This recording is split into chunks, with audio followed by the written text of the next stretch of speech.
Oh, sugar honey iced tea. It's the EAC show.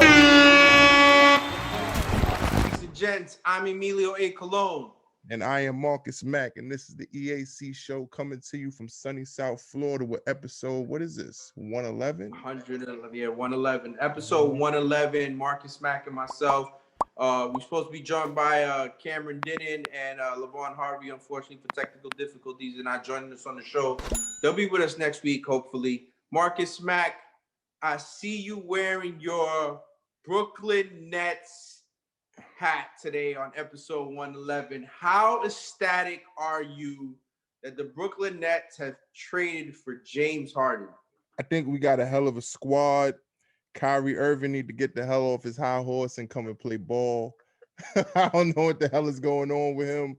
But, you know, with him, KD, James Harden, you know what's crazy? I really believe that Kyrie Irving's absence kind of motivated this trade. Okay. I can see that a little bit. I mean, I kind of feel like maybe he was being absent until the trade happened. Like now he actually gonna show up for work and be like, all right, now we can play. Like, you know what I mean? Right. So I kind of feel like that's how I'm leaning personally. That's just my personal opinion. I mean, I get what he tries to do from time to time where he's like, look, I'm an employee. I could take days off, whatever it may be. You know, I get paid like everybody else gets paid. People have days off. It's just a little bit different for them. You know, they're held to a different standard.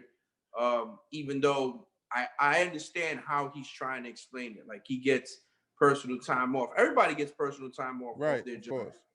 Right, of course. But he's a professional athlete. No matter what the circumstances, I think, because I believe there was absence without notice. Yeah. So, and I think that was, you know, he's a professional athlete. So you kind of take out the professional when you lack professionalism. So, you know, him being a professional athlete, he has a responsibility to at least call in, let alone, you know, it's the beginning of the season. You know, they 7th right now in the Eastern Conference. It's still really early. Smacking the shit out of my Knicks tonight. Yeah, the shit.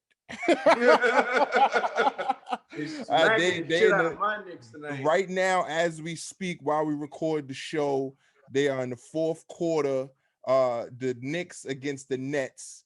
It's 113 Brooklyn, 95 New York Knicks. They are smoking them. Hey, Brooklyn, shout out to Brooklyn. Brooklyn, stand up, real talk, man, because the excitement that is being generated at the Barclays Center, unfortunately, obviously no fans in the stands, but the excitement that's being built around that team is nutty. Mm-hmm. Now it's just a matter of seeing them perform. I think to see them perform would definitely be, you know, even so if we didn't make it to the playoffs, just to see them perform and come together. There's no way they're making it to the playoffs. That's must-watch TV, them boys. Must-watch TV, exactly. I think just to see that chemistry come together with him, Durant, you know, him, Durant, and what's this stupid little boy name now? Kyrie Irving, man. Yeah, his name on the tip of my tongue. Kyrie Irving, man. With them three, and there's still other gunners on that team though. Yeah, I mean there was a tweet that came out, and I texted you about it because it had came out and it had said that James Harden was traded for Kyrie Irving, and I had texted you about it, and you was like, no, you didn't want that. The thing is, like, I wouldn't say. I think that's a good trade to have, Harden, but to trade him for Kyrie Irving, I would like to see them play together. So shout out to the Brooklyn Nets, major blockbuster trade. I think they traded every draft pick they've owned known to man, one player, and then that one player ended up getting sent somewhere else. He got sent to Indiana for Victor Oladipo. So shout out to the Brooklyn Nets. It's going to be really, really exciting basketball to watch going forward. Basketball is being played. Today was the first day of hockey, Marcus Mack. Hockey's being played right now.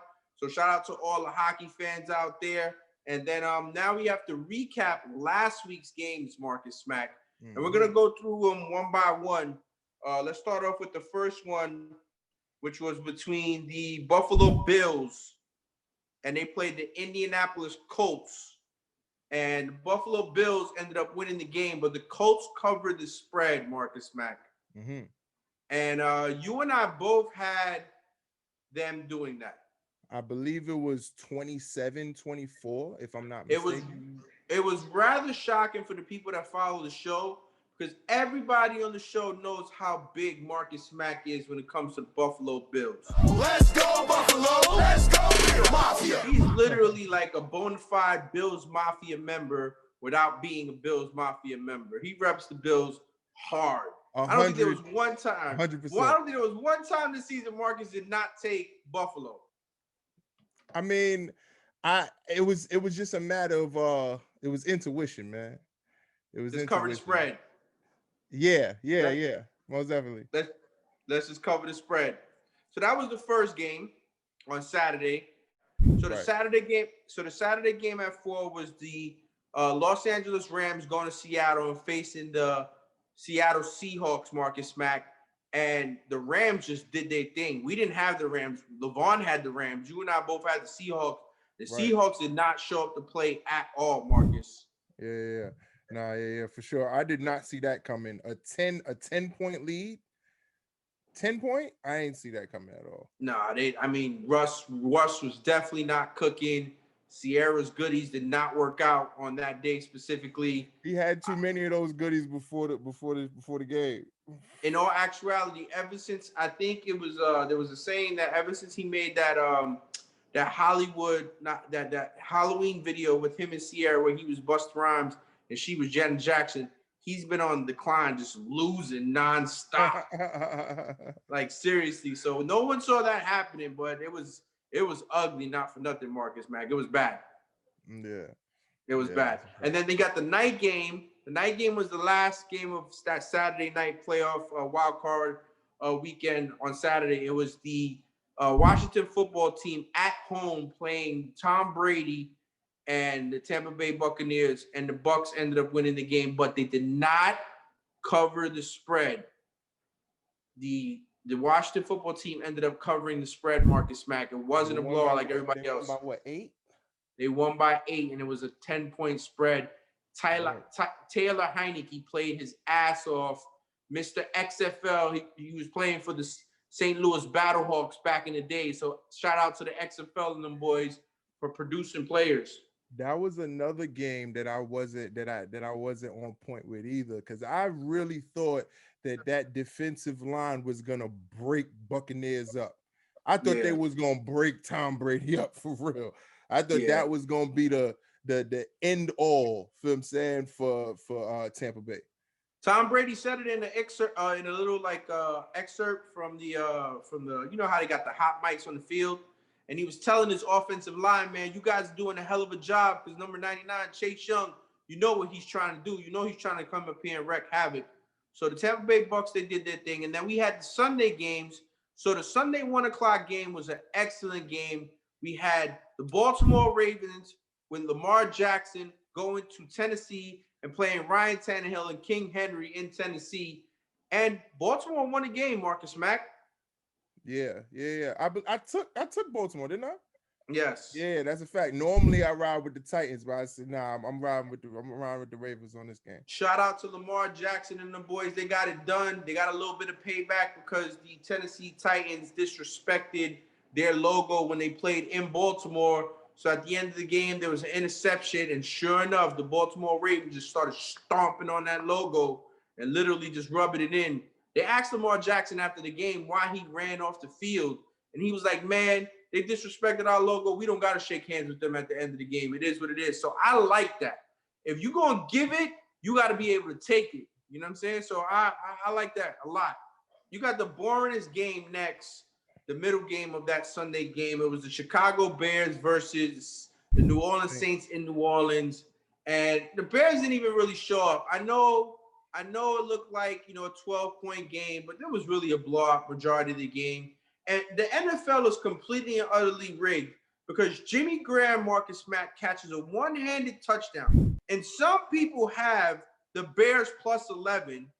And for some reason, unbeknownst to every other person in this world, they don't kick the extra point at the end of the game, and the Saints end up winning by 12 points, Marcus Mack. No, listen, I was one of those people that had the Bears plus 11. I was pissed. Like, I was so, like emoji blow up with, like, what the is going on? Like, I was so upset, Marcus. There's a game, man. It was a playoff game where there was a call made at the end of the game. The coach made a call. I can't remember exactly what game, but I'm gonna insert it here. And I'm going to show y'all. Sometimes it be that call that's made towards the end of the game. It be about good athletics and all that. But that's why we talk about so much the coaching. The coaching is so important. Sometimes that last call, whether it be the coach or the quarterback, that last call is what make the game. And then we got the last game of that Sunday night, which was between the Cleveland shit on you Browns versus the Pittsburgh Steelers. And yo, this game was a blowout. The Browns were up 28-0 in the first quarter. First play of the game, fumble for a touchdown.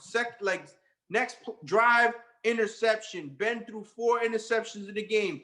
Juju could have Corvette. The Browns gonna be the Browns. All he wanted all over the field, and wouldn't have helped. Yo, listen, let me explain something to you. The Cleveland Browns came out and smacked the shit out of this team. And in all actuality, Marcus Mack, I told LeVon, and LeVon is lucky he's not on tonight's show, because LeVon has been doing a disservice to the Cleveland Browns. He's been on the wrong side and the right side both times, literally. He said Pittsburgh was going to smack these boys. Didn't happen. Not at all. You want to know why? Baker Mayfield didn't have Odell Beckham. Baker Mayfield didn't have his coach, and they still went out there and beat the shit out of the Pittsburgh Steelers. They still went out there and they beat the Pittsburgh Steelers. LeVon Harvey's lucky he's not on today's show to eat his words right now.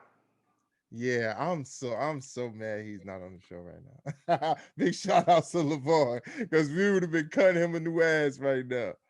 Well, yo, listen to me. Kareem Hunt and Jarvis Landry they were in the locker room playing Corvette afterwards to make fun of Juju. Listen, at the end of the day, if you're not winning the Super Bowl, you better watch what comes out your mouth, or you better watch what you do.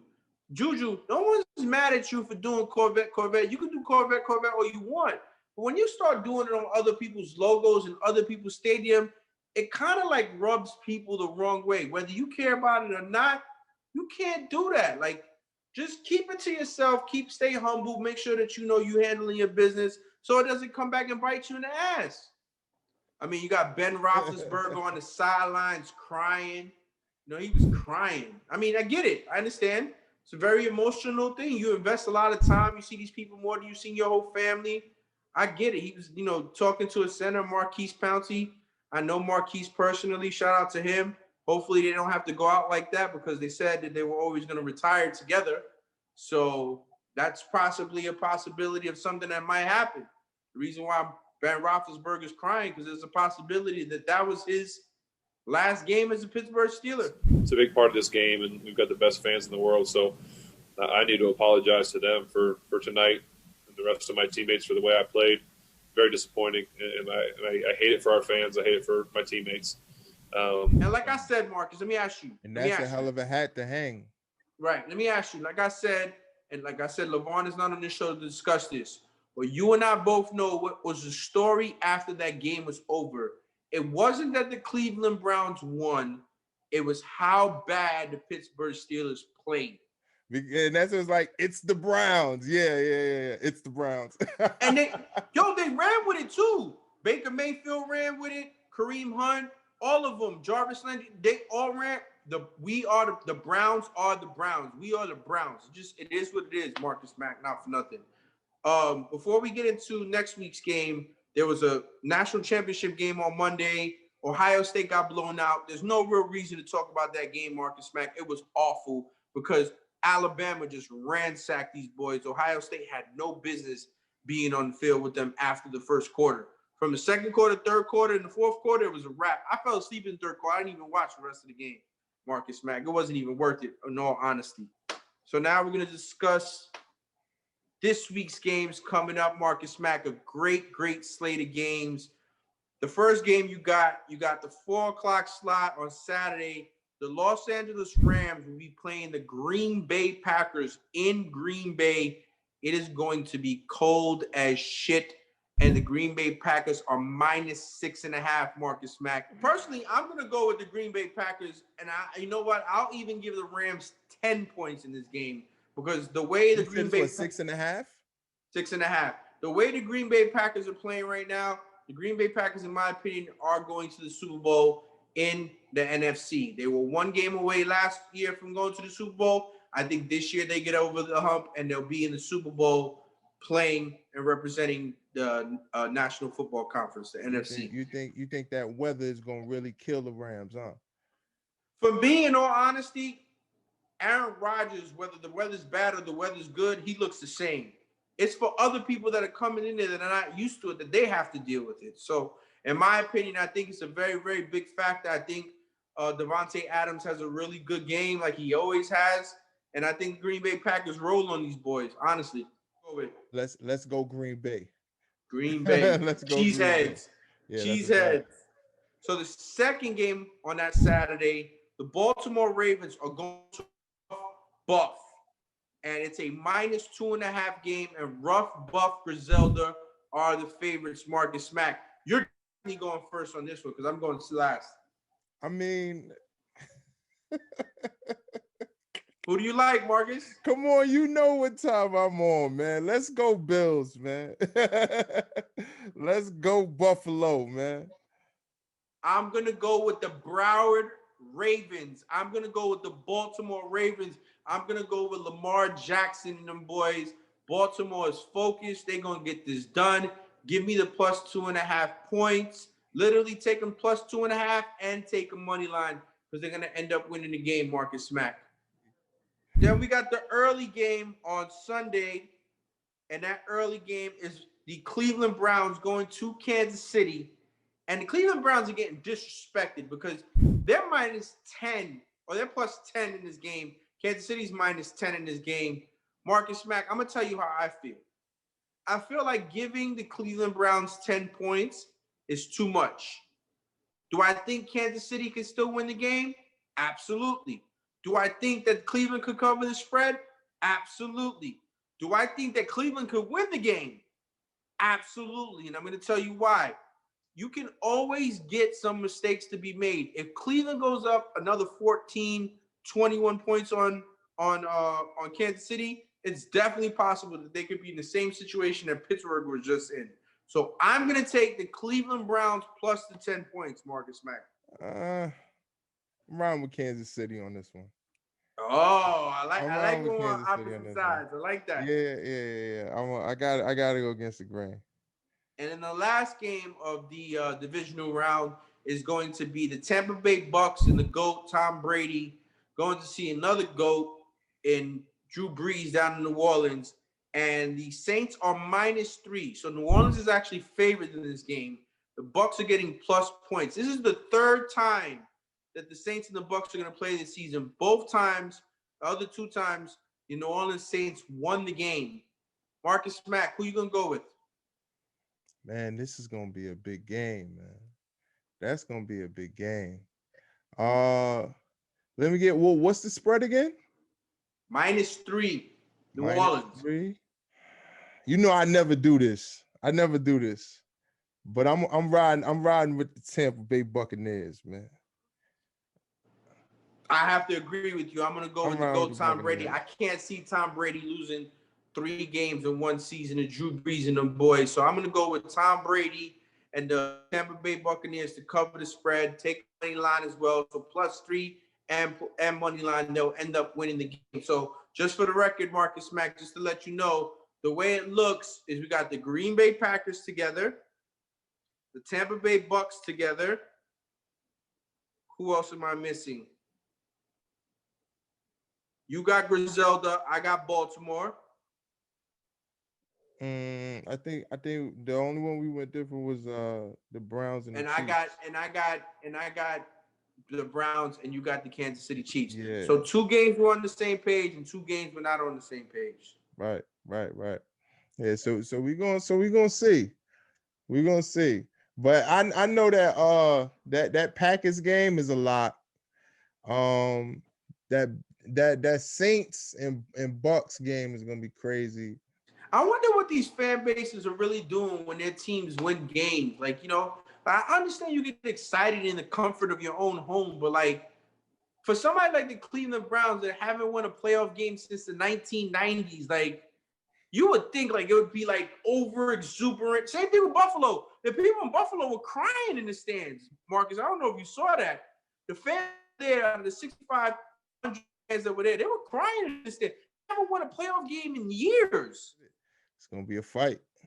It's gonna be a fight. For real. Because all of them hungry right now. If you had to pick one game out of the games that you sit there and say, you know what? I could see the other team winning money line. Who would it be? That I didn't pick to win. Yeah. So out of the two that you didn't go with, who would it be? Like out of the underdogs. Man. The Bills So you is went with considered an underdog though, right? But I would say the Ravens. That game, that Bills-Ravens game. Word. So you could see the Ravens winning. Yeah. I can see it. I can see it happening, but I can see it happening though. I'm always gonna root for the South Florida boy. I want to see him do good, but in all actuality, I don't want to see him go to the Super Bowl because then I can hear LeVon's mouth. Because remember, LeVon said that he's gonna go to the Super Bowl, so I don't think that's gonna happen, Marcus Mack. Well, that's gonna conclude episode 111 of the EAC show. Make sure you click like, subscribe on all podcast platforms and on YouTube. Marcus Mack is ecstatic that the Brooklyn Nets have James Harden. He's going nuts. He's buying cheesecakes at Junior's for everybody. Yo, listen, man. Kyrie, wherever you at out there, man. Yo, get it together, dog. We need you, man. What's up with you, man? Yo, come outside. Anybody that needs a ride on a dollar van from, all the way down to Brooklyn, all the way up to up Flatbush, Marcus Mack got you. Don't worry about it. He got you. Dollar van rides is on him. All right, y'all. Oh, sugar honey iced tea. It's the EAC show.